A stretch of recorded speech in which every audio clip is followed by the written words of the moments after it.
to all the dispossessed youth of Africa, for perpetuation of communion with ancestral spirits through the fight for African freedom, and in the firm faith that the dead, the living, and the unborn will unite to build the destroyed shrines. Selah.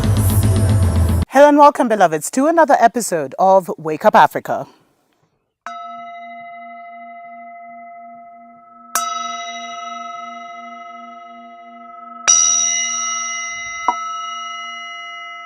How you doing? How's everything going? I really do pray, beloveds, that you are well in all your ways and that you're really starting to fix what's going on here, to upgrade what was programmed here, to erase some of those old files, totally control, alt, delete some of that programming, that software that was given to you by your parents, by your, the teachers that didn't know, that shouldn't even have the title of teachers. Like, seriously, educators, maybe that's what they should be called. But the title of a teacher is so high, and we give it to people who the only way they can become a teacher is by learning and regurgitating the Babylon system. But that's a whole other story for a whole other day. Beloveds, I thought it was important for me to bring, this information to you. It's something that I've been going through personally, and many of you may be going through it. And it's like the war of the ancestors that is happening behind the scenes in the spiritual plane, beloveds. And a lot of people hinted at this, and a lot of people, the reason that they're so blocked from working with their ancestors is because they say, our ancestors sold us to slavery, our ancestors sold us to colonialism, our ancestors literally took on the religious psychosis. And there is a truth to that, but we shouldn't dismiss our entire bloodline, which for some could go into tens of thousands of years, hundreds of thousands of years, because of some immediate ancestors. But this is something that I actually recently learned, because in my meditations, as I have been going higher and rising higher, I have started to connect to some really ancient bloodline ancestors. But there was kind of this warfare that was going on, because I had my immediate pictures of my immediate Christian ancestors on my altar. So like my grandmother, my grandfather, who were old school, they were the first generation that literally became Christians. And it wasn't even just about them becoming Christians, but they denounced they left a curse, a generational curse, from that time, that if anyone was ever to go back to our life before, to the way we used to live before, then they would be forever cursed and forever damned. And so a lot of the spiritual warfare and attacks that we're facing is because the immediate ancestors died in the deception, and they left from their mouths, which is such a powerful, the word creates, beloveds. We're told in the beginning was a word, and the word, in the beginning was a word. And so the word is creative. The word has creative power. So when an ancestor denounces their entire bloodline and then says, should anyone ever return to our spiritual, ways of life, to anything before Christianity, may they be damned in hell for following and they were made to denounce it many times. But a lot of our ancestors died in the deception of Christianity, in the psychosis of Christianity. And so those words that they spoke are still moving and affecting us today. And they're the avenue or the highway that are the enemies of our souls, the living enemies of our souls, be it our families, be it our friends, be it, partners, whatever, who are literally, anti us, anti our destiny, anti our dream. That's the highway that they use to launch the darts of the enemy. Because you see, there's that voice. And we may be giving allegiance to these ancestors. So there's that voice that is speaking against us. And the only reason I've had this is because I've encountered this with my show, beloveds, because I had to move beyond the Jesus psychosis into deeper truths, which were a blessing to my life. And then I was led to share them with my family, you guys. But what I found is like there's been so much opposition on my show, beloveds. And it's not about YouTube shadow banning and everything, but there's so much, like, even in how far my show goes, and there's been a real tug of war, and I haven't overstood it. At first I used to give YouTube all the credit, which is not. But the thing that happened is that I was speaking against Jesus, and at the same time I had the ancestors that worship Jesus on my altar. And then the other ancestors, the deeper ancestor, the older, the more ancient ancestors were also trying to come through, but this was there. And like there's been so many darts of the enemy, because this is a curse that's been operating in my life, because they said that no one of their bloodline should ever preach anything but Jesus. And I was engaging them and, trying to even do offerings to them, and their word was then effective in my life, beloveds. That's why whenever you go to like a Agikoyo spiritualist or a real spiritual teacher, they'll always tell you to go down to like 7 generations, 12 generations, to write down by name 7, 12 generations, so that you know them, so that you can engage. And it's so that, because you see, a lot of the immediate ancestors are actually waiting for your spiritual rescue. Through you getting the bloodline out of this religious psychosis, it will set them free in the afterlife, literally. Because they entered the afterlife and they didn't have anything to hold on to. Because they don't have any cosmic family, because they've told themselves that doesn't exist. So they would even reject that if it came through. You see, the state of mind is so critical, not just for here, but for your next. And that's why you have to have really pushed yourself. And it's an uncomfortable process, beloveds, but you have to have pushed yourself to where your truth is wide enough to hold your next life, so that you don't limit yourself, to carry you, to act as a bridge back to your people, so that you don't get stuck in this Babylon psychosis, beloveds, and this maze of untruths. And so because of this, so I was literally, because you see, what I realized is the ancestors, especially the immediate ancestors, it's like the only thing they lost was the bodysuit. But spiritually, a lot of them are stuck. And I've talked about perpetual return. A lot of them are stuck and may not even know that they need to transition further and go through the quote unquote judgment, looking through where you get to look at your past, what you did throughout your life, certain truths, certain mistruths. A lot of them are just spiritually still living their lives, but they just don't. There's a whole other world like this one, but it's like of spiritual beings without a spiritual suit. I don't know if I'm making sense, beloveds. But they get stuck there because of their limited information, so they can't connect to like their higher spaceship, their higher spiritual essence that can now move them beyond this narrative. They can't connect to other narratives because they'd shut down to only this narrative.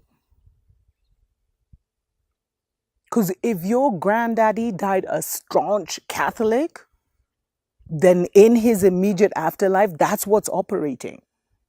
And any words that he said against, you returning to your truth, which is what a lot of them had to do. They had to denounce who they were.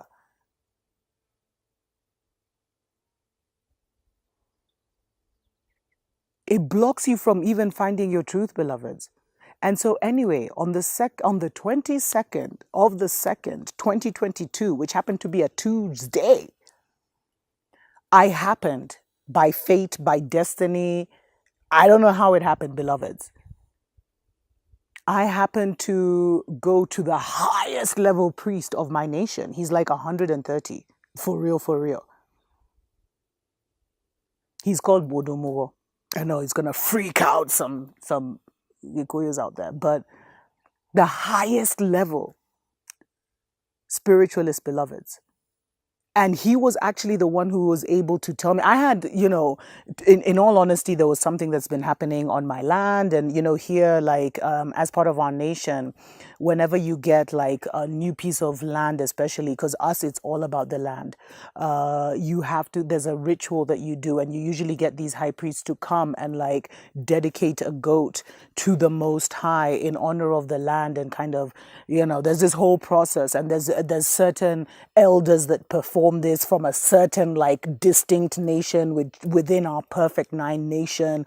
There's a whole process. So I was actually looking for that, for someone to come and bless my land, but I ended up meeting this high level seer prophet, and I'm telling you, beloveds, it was luck. I met like an African Dalai Lama. It was such a mystical experience, and the fact that it happened on the 22nd, 22222, and I've already told you I'm a 22, and immediately he was able. He saw me, and he actually explained to me that, listen, like, I didn't even have time to talk about my land or anything, because he was like, listen, there's a curse, there's a voice that's speaking against your life.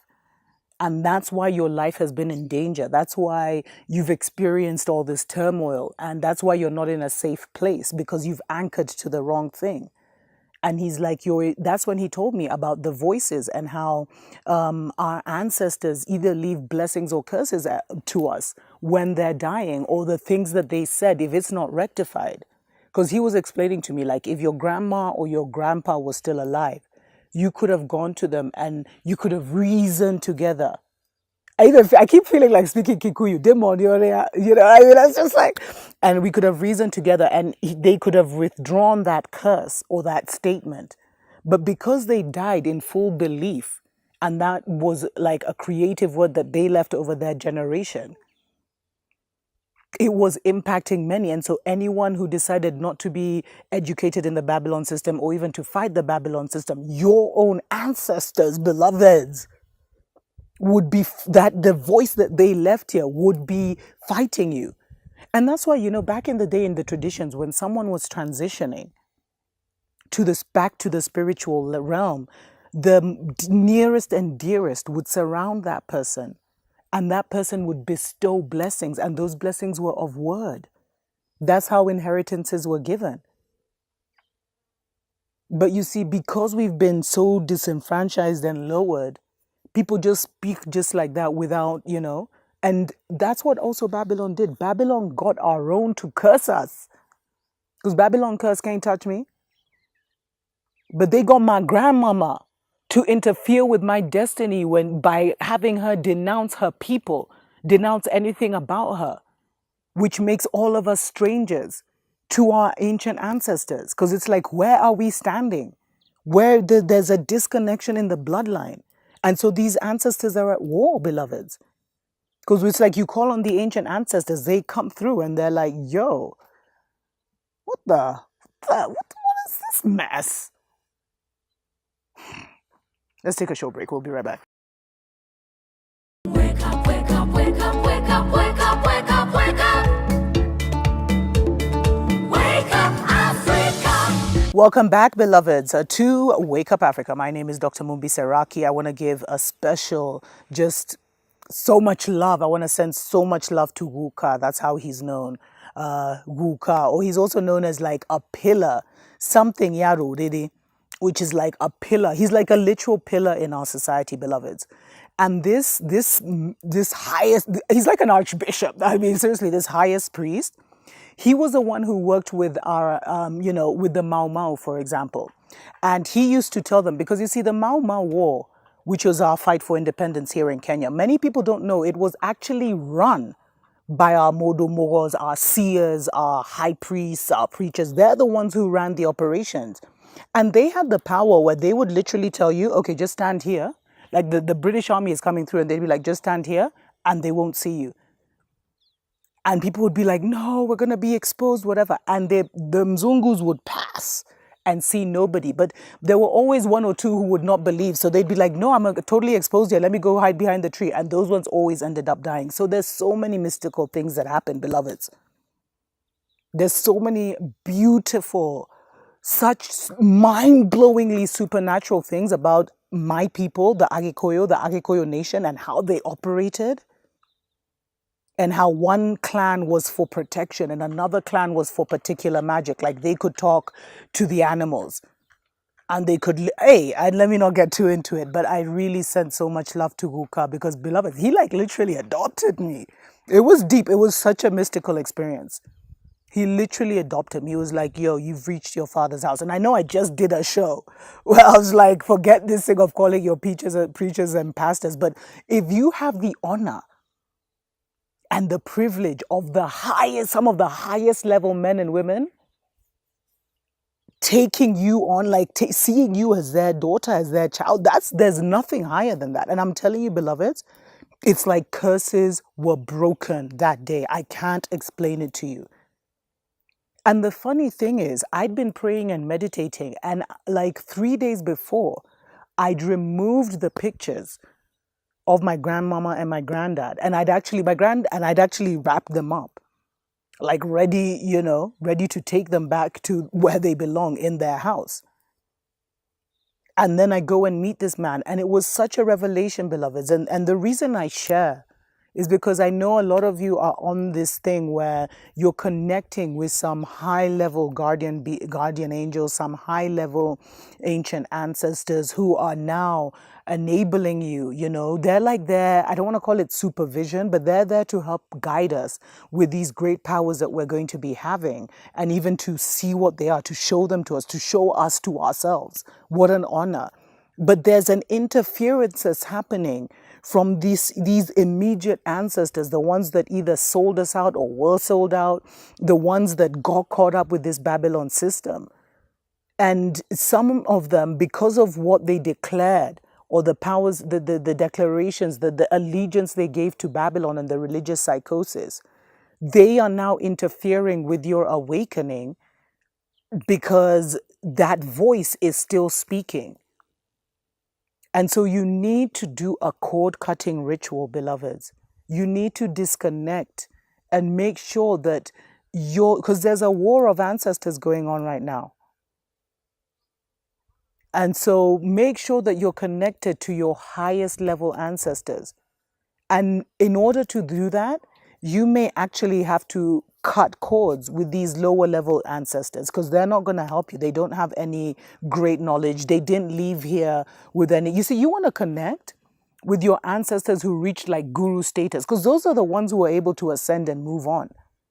But the ones who didn't learn anything, you're basically meeting them in the other world the way they were here. They have nothing to offer. In fact, it's you who may be the one who saves even that bloodline or enables them to come back on a different level with a different understanding. You enable them to continue their spiritual journey in the spiritual world, which some don't even know exists because, they're in religious psychosis. They're waiting for Jesus. So when their ancestors, you remember that I shared a story where I talked about how two people died from the same ancestral home. One died a Christian, the other died, as a true ancestor. And when the ancestor from the nation came to collect them, which is what happens to help you now guide you back into who you were, to kind of like just guide you, they rejected them. They're like, nah, I'm waiting on Jesus. No, ancestors, nah, we don't believe in that. I'm here for Jesus. So you could just go take this man and you continue.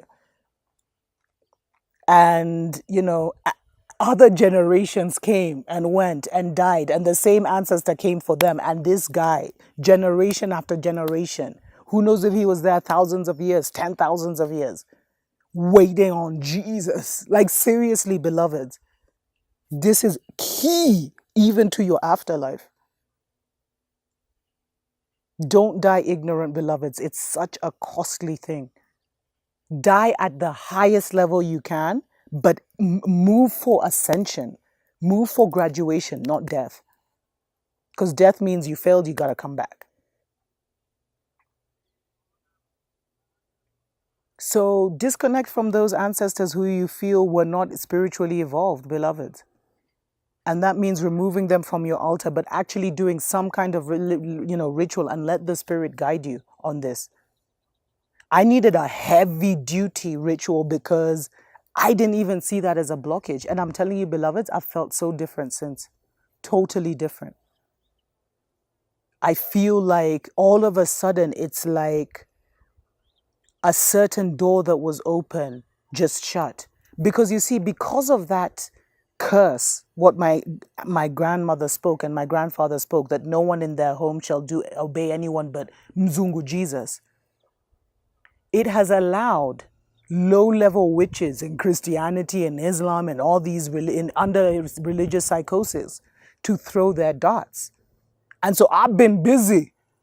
Return to sender, return to sender, return to sender. But now I'm in a different realm. I'm in a different world. I'm in a totally different atmosphere. We're not even breathing the same air. So there is no return to sender because the dart won't even hit me. The dart ain't even, it's like you're throwing a dart down here and I'm up here. Like it's a new reality for me, beloveds. They're really now a non-issue. And it feels so different because what do you do when a battle that you've been fighting all your life comes to an end?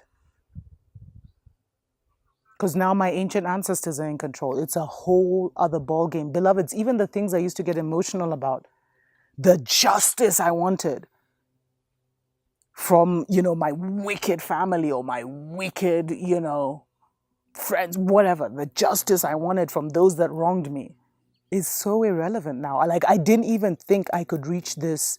I can't even explain it. It really is a new atmosphere. Like, all of that is so irrelevant because I've come into a new spiritual inheritance that is so much bigger. There's so many more possibilities and it feels so light. Because I feel like because of that curse, there was always this negative narrative kind of following me where I would fall into, oh my God, there's an enemy after me. And now it's just like, whatever, man. Forgive them for they know not what they do, because, these ancient ancestors don't play. It's such a new day for me, beloveds. And so I really want you to feel how I'm feeling. So please, if you've been working with the ancestors and you feel like the warfare may have even increased, look at the ancestors that you're working with and maybe there's a clash there and you need to make your allegiance to the highest ones, the ones that actually figured this whole thing out and left, and not to just any ancestor. And that also means raising yourself. But you can reach a certain point, because what I realized is you'll reach a certain point and these ancient ancestors will now start to pull you up. But you need to make sure that none of these lower level spiritual beings from your family are trying to still hold on to you like, the crab in a bucket situation. Until next time, tuko pamoja.